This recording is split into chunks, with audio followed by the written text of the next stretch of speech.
Mi imamo svoju domovinu i za nju smo spremni umrijeti.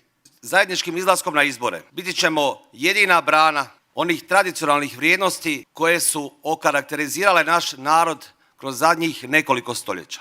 Ove je godine započelo novo hrvatsko proljeće. Pokrenuo se sav hrvatski narod.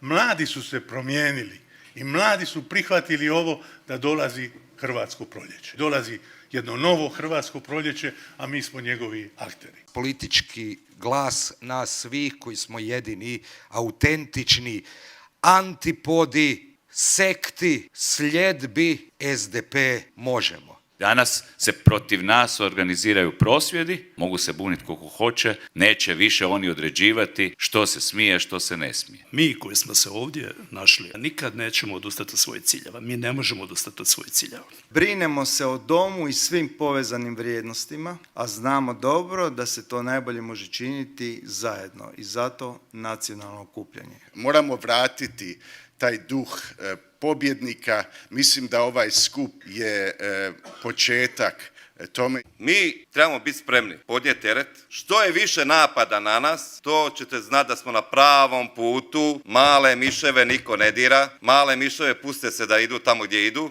Trebamo biti čvrsti. To je bila poruka da želimo nešto promijeniti. Podsjećam da smo ovdje svi zapravo ujedinjeni oko ideje hrvatskoga suverenizma te očuvanju našeg nacionalnog identiteta. Živjela Hrvatska zauvijek!